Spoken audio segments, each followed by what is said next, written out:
को like, comment and subscribe करना मत भूलिए, ताकि हमें जल्द से ज्यादा सब्सक्राइबर्स मिले। अरे वो तो, लेकिन सब्सक्राइब करने के लिए सब्सक्राइब का बटन कहाँ है?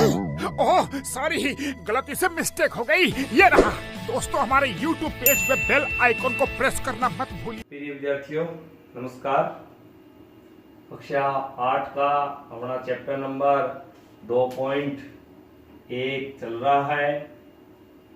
उस 2.1 में एक चर रेखिक समीकरण में अपना जो पहला सवाल है, पहला सवाल भिन्न रूपी समीकरण, यानी हमने जो पीछे समीकरण किए थे वो बिल्कुल साधारण थे, लेकिन अब देखो भिन्न के रूप में यानी भाग में जैसे आ जाए।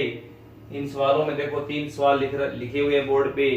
तीनों सवालों में यदि भाग में कोई संख्या आ जाए तो उनको कैसे हल करते हैं, तो ये ध्यान से देखो। सबसे पहले आपको एक तरीका बता देता हूं। जैसे 3 और 15 का लैसे निकाल लो। किस किस का? 3 और 15 का जैसे आप एलसीएम निकालते हो। आपको सभी को एलसीएम आता है? नहीं आता है तो देख लीजिए। जैसे 3 और 15 में 2 का भाग नहीं जाता, 3 का भाग दे रहे हैं। 3 एकम 3, 3 5 15। अब किसका जाएगा? 5 का जाएगा। 5 एकम 5। अब देखो 3 और 5 को गुणा किया, कितनी आए? 15 है। ये 15 हमारा क्या है? एलसीएम है। जो एलसीएम आएगा उसको प्रत्येक संख्या से गुणा कर देना है।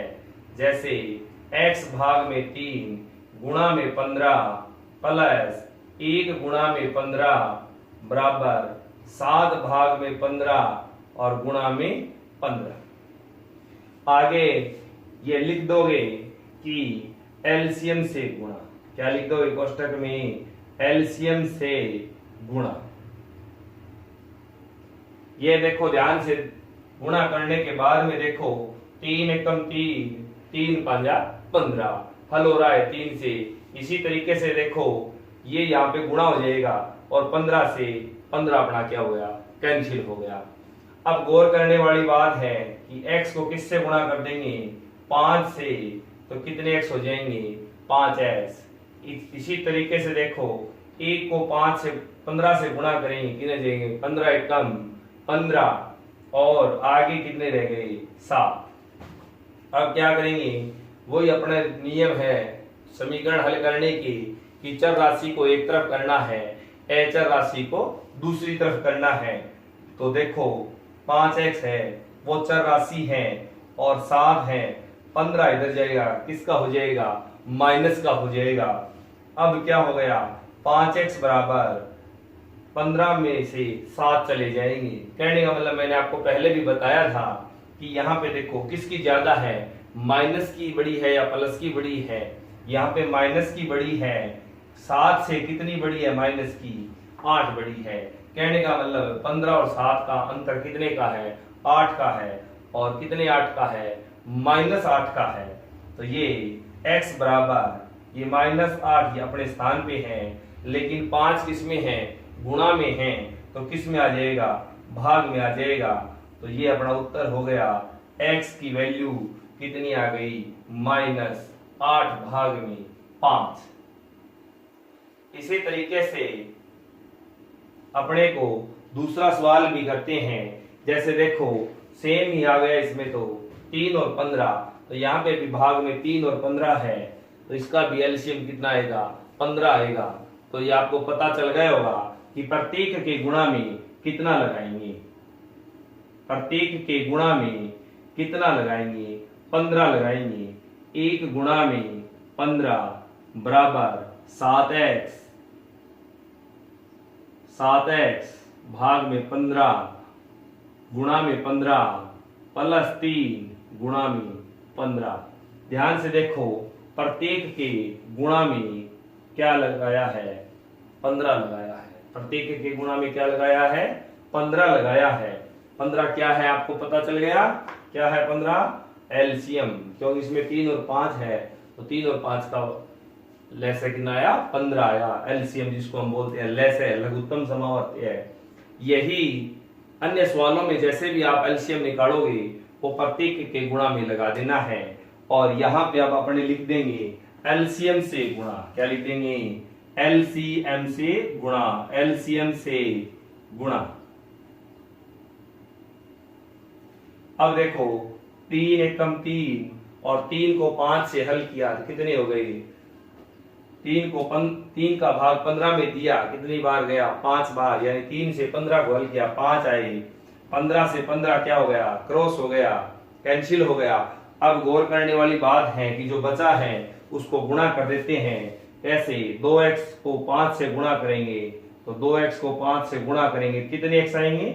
10x आएंगे। 15 एकम 15 आया और यहाँ पे क्या रह गया? 15 से 15 चला गया, कितने x रह गई? 7x रह गई। 15 को 3 से गुणा किया, 15 किया 45। अब वही नियम आ गया, सरल समीकरण बन गई अपनी। तो क्या करना है? चर राशि को एक तरफ, चर राशि को एक तरफ। जैसे ही ये 7x है, किसके हैं? प्लस के हैं। और दूसरी साइड में आएंगे तो किसके हो जाएंगे? प्लस वाला किस में होता है? माइनस में होता है। तो 10x माइनस 7x हो जाएगा बराबर 45 अपनी जगह है, यानी अपने पक्ष में ही है। 15 का पक्षांतरण हो रहा है, यानी 15 है वो दूसरी साइड में जा रहा है। तो 15 देखो किसका? यहाँ पे प्लस का है। तो ध्यान से देखो किसका हो जाएगा? माइनस का हो जाएगा। अब इसके बाद में देखो यहाँ पे किसके ज्यादा है? प्लस के ज्यादा है। कितने ज्यादा है? 3 ज्यादा है। यहाँ पे भी हल करते हैं तो देखो 45 प्लस के 15 माइनस के हैं, तो किसके ज्यादा है? प्लस के ज्यादा है। कितने ज्यादा है? 30 ज्यादा है। तो 3x बराबर 30 हो गया। हमें 1x की वैल्यू ज्ञात करनी है तो 30 में कितने का भाग जाएगा? 3 का, मतलब 3 गुणा में है, किस में चला गया? भाग में चला गया। इस बात का ध्यान रखें, गुणा वाला भाग में जाता है। 30 में 3 का भाग देंगे तो कितना आ जाएगा? 10 आ जाएगा। ये हमारा दूसरा सवाल हल हो गया। इसी तरीके से हम अपने तीसरे सवाल की ओर बढ़ते हैं। यहाँ पे देखो अकेला 5 ही है, अकेला 5 है तो बिल्कुल सरल हो गया। इस सवाल में 3m बराबर 5m माइनस 8 भाग में 5, इसका एलसीएम कितना होगा? 5 ही होगा। इसका एलसीएम कितना होगा? 5 ही होगा। तो 3m गुणा में 5 बराबर 5m गुणा में 5 माइनस में 8 भाग में 5 और गुणा में 5। 5 से 5 क्या हो गया? चला गया। इधर आप देखो 3 को 5 से गुणा किया, कितने m हो गए? 15 m हो गए। 5 को 5m से गुणा किया, कितने m हो गए? 25m हो गए।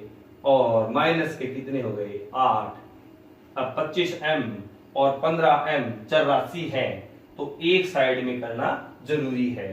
तो 15m 25m इधर चला गया, किसका हो गया बताओ? प्लस का m है 25m, तो इधर जाते ही किसका हो गया? माइनस का हो गया। और 8 है वो इस साइड में माइनस के ही हैं, इसलिए माइनस के ही 8 रहेंगे। अब देखो यहाँ पे बार बार बता रहा हूं, यहाँ पे देखो 15m प्लस का है, 25m माइनस का है, तो किसका ज्यादा है? किसका ज्यादा है? माइनस का ज्यादा है। कितने m ज्यादा है? अंदर देखेंगे तो 10 का डिफरेंस है, माइनस के 10m ज्यादा है।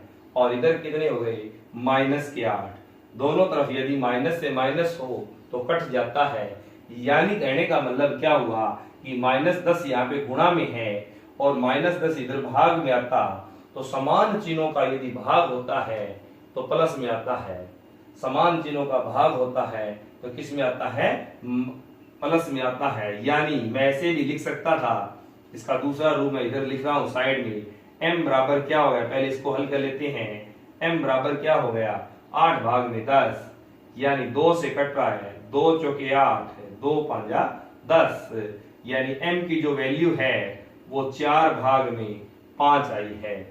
यदि मान लीजिए माइनस से माइनस नहीं काटते हैं तो देखो कैसा होता है, 10 माइनस 10m बराबर -8। उसके बाद में क्या करते हैं? m बराबर -8 भाग में -10, तो हमने समीकरणों के जो रूल किए थे उसमें ये था कि समान चिन्हों वाली दो समान चिन्हों वाली संख्याओं या राशि कोई भी हो, समान चिन्हों वाली दो राशि होनी चाहिए। समान चिन्ह कैसे कैसे हो सकते हैं? माइनस माइनस हो सकते हैं, प्लस प्लस हो सकते हैं। इनका चाहे गुणा हो या इनका क्या हो, भाग हो। कहने मतलब समझ गए होंगे कि दो संख्याएं माइनस की हो, जैसे मैंने आपको एक पहले के वीडियो में बताया था कि -2 है, तो 2 एकम 2 किसका आएगा? प्लस का आएगा। समान चिन्हों वाली संख्याओं का भाग या गुणा हो हमेशा मान किस में आता है? प्लस में आता है। इसलिए माइनस से माइनस क्या हो जाएगा? कैंसिल हो जाएगा। और यहाँ पर भी 4/5, 4 भाग में 5 आ जाएगा। तो देखो विद्यार्थियों, हमने 3 सवाल किए हैं। कौन से सवाल किए हैं? ऐसी समीकरण हमने हल की है जिनके भिन्न के रूप में लिखा होता है, यानी भाग में कोई न कोई संख्या दी हुई होती है। तो उनको किस विधि से हल करेंगे? LCM क्या निकाल के? LCM निकाल के प्रत्येक संख्या के गुणा में लगा देते हैं, तो ये समीकरणें हैं वो हल हो जाती हैं। अब आपको कुछ एग्जाम्पल दे रहा हूं जो आपको कॉपी में नोट करने हैं और हल करने हैं। और मेरे जो YouTube चैनल है मुकेश पूनिया, YouTube चैनल है मुकेश पूनिया, उसके कमेंट बॉक्स में कोई भी दिक्कत हो तो आप मेरे से YouTube के कमेंट बॉक्स में लिखकर पूछ सकते हो। तो एग्जाम्पल देते हैं, देखो एग्जाम्पल अपने। तो विद्यार्थियों, ये एग्जाम्पल है, 5 एग्जाम्पल हैं और ये 5वां एग्जाम्पल आपको करने हैं। 5x + 7/2 = 3x/2 - 14, 2y + 5/3 = 26/3 - में y, 6x + 1 भाग में 3 + x बराबर x - 3 भाग में 6, x - 5 भाग में 3 बराबर x - 3 भाग में 5, 3 भाग में 7 + x बराबर 17 भाग में 7। इन सभी एग्जाम्पलों को आपको करना है और कल के वीडियो में ये आपको नीचे डिस्क्रिप्शन में हल किए हुए मिल जाएंगे। ध्यान रहे, तैयारी करनी है। और जिन बच्चों ने ऑनलाइन एग्जाम नहीं दिया है वो ऑनलाइन एग्जाम दें। मुकेश पूनिया यूट्यूब चैनल है, यूट्यूब जो चैनल है वो मुकेश